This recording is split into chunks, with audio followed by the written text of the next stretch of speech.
홍역주의보가 떴습니다. 지금 키즈카페는 아이들이 오히려 없고요. 병원에는 문전성시를 이룬다고 해요. 아기 몸에 조금이라도 나면은 홍역이 아닐까? 라고 하면서 바로 병원을 찾아간다고 하더라고요.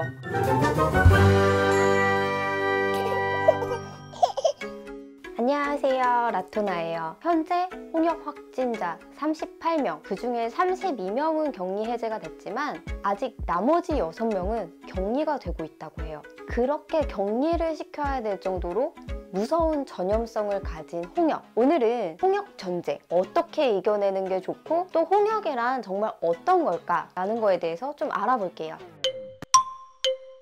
홍역이라는 게 진짜 무섭더라고요. 전염성이 90%나 된대요. 거기다가 밀폐된 공간에 홍역 환자가 한 명이라도 있으면 그 홍역 바이러스는 2시간에서 3시간까지 떠돈다라고 해요. 그냥 공기 중에 흘러갈 수 있다는 거예요. 그렇기 때문에 사람이 북적이고 많은 곳에 가는 게 무서워지는 것 같아요. 홍역의 증상은 초기에는 기침도 나고 콧물도 나고 열도 나면서 감기와 비슷한 증상이 계속 이어진다고 해요. 일주일 정도는 고열에 시달리는 경우도 있다고 해요. 그리고 이 감기 증상이 지나면 다시 찾아오는 거, 바로 발진. 발진이 나타나면 아, 이게 홍역이구나 라고 싶은 거죠. 이런 발진이 얼굴부터 시작해서 온몸으로 퍼지게 되는 거죠. 병원에 가서 치료를 받으면서 이 발진이 점점 가라앉는다고 해도 그 뒤에 찾아오는 게 중이염이나 폐렴 같은 합병증들이 되게 많이 발생하는 시기라고 해요. 근데 실제로 발진이 나기 전까지는 감기 증상이랑 비슷해서 자가 진단이 어려우니까 요즘같이 홍역이 유행하고 있을 때는 조금의 감기 증상이 보이면 바로 병원으로 방문을 하는 게 가장 좋을 것 같아요.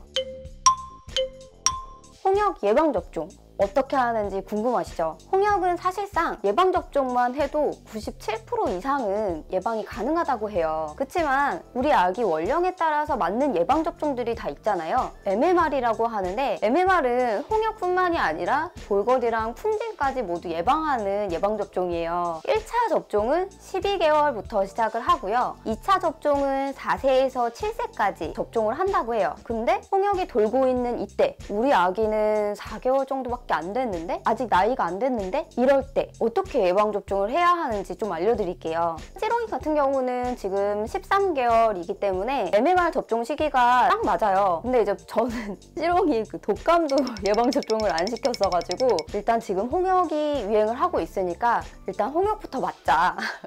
그래가지고 1차 접종을 마치고 온 상태예요. 신생아부터 5개월까지는 모체에서 받은 항체가 있기 때문에 예방접종을 권하지는 않는다고 해요. 그렇지만 모체에서 받은 항체가 있다고 해도 밖에 외출을 조금 삼가하는 게 좋을 것 같아요. 그렇다면 생후 6개월 정도부터 12개월까지 그때 아기들은 어떻게 접종을 할까? 지금 워낙 홍역이 유행을 하고 있는 상태여서 가속 접종이라는 거를 시켜준다고 해요. 가속 접종이라는 부분들은 별도의 비용을 지불해야 된다고 하더라고요. 6개월에서 12개월 아기까지는 2차에 걸쳐서 맞는다고 해요. 그렇다고 가속 접종을 한다고 해서 12개월이나 13개월, 4세에서 7세까지 또 맞지 않아도 되느냐?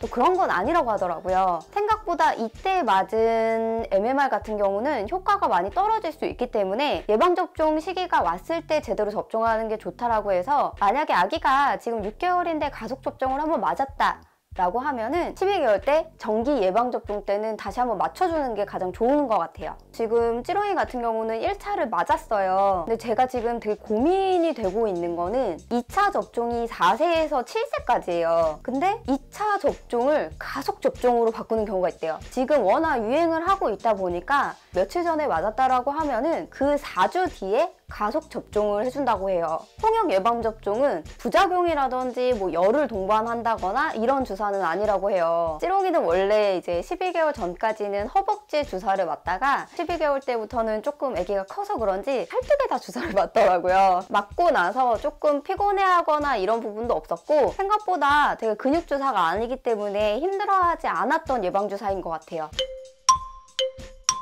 홍역 예방접종 유아들만 해서 되겠어요? 생각보다 20, 30대에도 걸리는 경우가 많대요. 그래서 엄마랑 아빠도 홍역 예방접종을 맞아야 할까? 이런 부분들이 되게 걱정이 많이 되더라고요. 실제적으로 저는 찌롱이랑 거의 집에 있기 때문에 괜찮은데 찌롱이 아빠 같은 경우는 외부에서 계속 사람을 만나고 오기 때문에 몸에 묻어있는 그 홍역이라든지 집에 와가지고 찌롱이한테 다시 또 재감염이 되지 않을까 이런 걱정이 되는데 질병관리본부에서는 어른을 위한 홍역 예방접종도 가능하다고 하니까 사이트를 들어가셔서 한번 확인해보는 게 가장 좋을 것 같아요. 어쨌든 우리 아기를 위해서 예방접종을 하는 부분이기 때문에 조금 저도 예방접종을 한번 맞을까 생각 중입니다. 그리고 가장 중요한 모유수유를 하는 엄마들, 임산부들 그런 분들은 어떻게 홍역 주사를 맞느냐. 일단은 모유수유를 하는 어머니들은 홍역 예방접종이 가능하다고 해요. 그치만 임산부들은 홍역 접종이 어려워요. 아기가 뱃속에 있기 때문에 홍역 예방접종은 피하는 게 좋다라고 얘기를 하니까 웬만하면 외출을 자제하는 게 가장 좋은 답인 것 같아요. 저도 아기를 키우면서 생각지 못하게 맞닥뜨리는 질병들이 되게 많아요. 갑자기 홍역이 찾아왔다라고 해서 저도 지금 놀란 마음을 진정시키고 있는데 혹시라도 우리 아기가 걸리면 어쩌지? 라는 걱정을 진짜 많이 하고 있는 것 같아요. 저도 홍역 걸리면 어렸을 때 많이 죽었다라고 얘기 들었거든요. 그치만 요즘 같은 경우는 의료기술이 굉장히 발달이 되어 있잖아요. 예방접종하는 그런 일자만 잊지 않고 체크하셔서 저도